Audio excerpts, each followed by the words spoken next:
ঘন্টার ভিতরে উসমান হাদির খুনিকে বাংলাদেশের জনগণের সামনে উপস্থিত করতে হবে।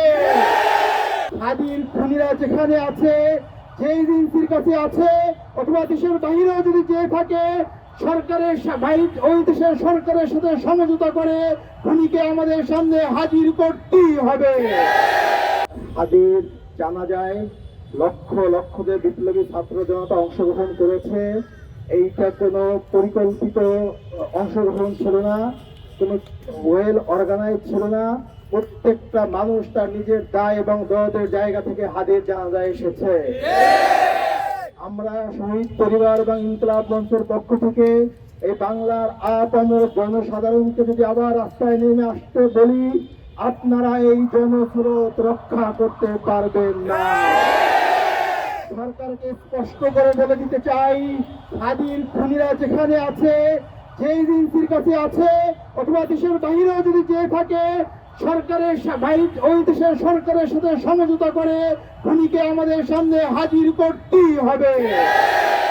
24 ঘন্টার ভিতরে উসমান হাদির খুনিকে বাংলাদেশের জনগণের সামনে উপস্থিত করতে হবে।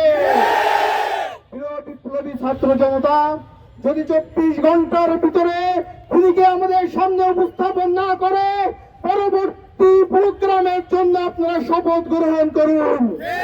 আগামীকালকে হাদি চত্বরে আমরা শহীদি শপথ গ্রহণ করব। সেই শপথ গ্রহণ করার পর থেকে হাদির খুনিকে আমাদের সামনে প্রকাশ্যে হাজির করা না পর্যন্ত আমরা ঘরে ফিরে যাব না।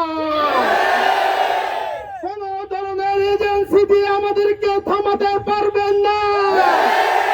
কোন ধরনের প্রলোভন দিয়ে আমাদেরকে থামাতে পারবেন না।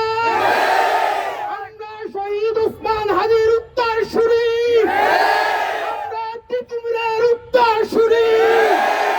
এই মুসলিম বঙ্গের মানুষের মুক্তির জন্য, ইনসাফের জন্য আমাদের সংগ্রাম চলছে, চলবে।